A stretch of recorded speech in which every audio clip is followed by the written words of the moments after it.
صائب فکر لوگ بہت تھوڑے ہوتے ہیں جو حق اور باطل کی تمیز کرنا جانتے ہیں. اللہ نے ان کو یہ امتیازی شان عطا کی ہوئی ہوتی ہے. وہ دیکھتے ہیں کہ حق کیا ہے، باطل کیا ہے، اور ہم نے اصل کس منزل تک پہنچنا ہے. ایسے لوگ ہی بامراد ہوتے ہیں، اور معاشروں میں ایسے لوگ ہی معاشروں کا نمک ہوتے ہیں. اب موجودہ دور کے اندر چونکہ اولیاء ہماری ضرورت ہیں، اور میں نے کہا کہ 2 نمبر مال اس حوالے سے بہت زیادہ مارکیٹ میں دستیاب ہے، اور بہت سارے لوگ ان کے دام تزویر میں گرفتار بھی ہو گئے. تو اس سے بعض اوقات جو ہے وہ بات ہوتی ہے کہ جناب یہ آپ کا موقف ہے، جبکہ ہمارا یہ موقف ہوتا ہی نہیں ہے.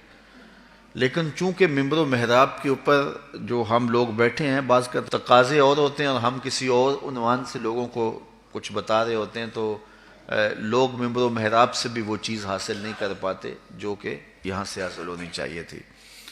تو ہمیں بہرحال عملاً اب اس بات کی ضرورت ہے کہ ہم کھڑے ہو کر کے نفی کریں ایسے طبقات کی جو دین کے نام پر دین کی آبرو کو پامال کر رہے ہیں، اور ایسے لوگوں کی قربت حاصل کریں کہ جن کی سنگت اور صحبت ہماری دنیا بھی سنوارے گی، ہماری آخرت بھی سنوار دے گی. اس حوالے سے مختلف ادوار کے اندر مختلف شخصیات نے بڑا کام کیا ہے.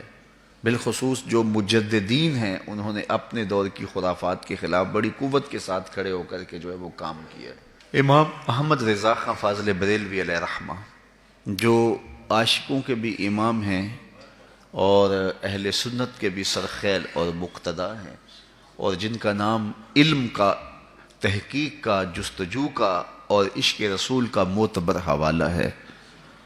انہوں نے اس حوالے سے اپنے دور میں بہت کام کیا، اور وہ کام سامنے لانے کی ضرورت ہے.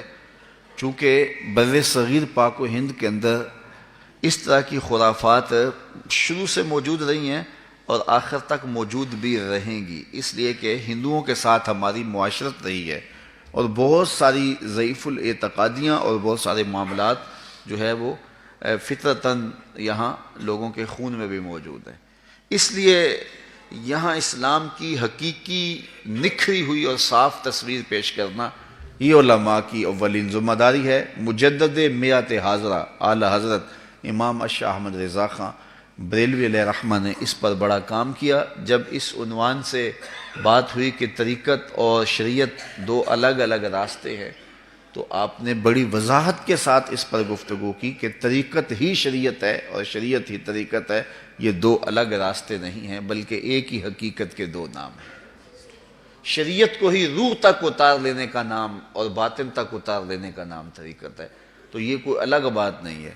وہ ہم چھوٹے ہوتے تھے، سنتے تھے، اور اعلیٰ حضرت سے یہ سوال بھی ہوا، باقاعدہ کسی نے پوچھا کہ حضرت یہ جو کہا جاتا ہے کہ مولوی اور فقیر کی شروع سے آپس میں لگتی نہیں ہے، تو اس کا کیا مطلب ہے؟ تو فرمایا سراسر باطل ہے.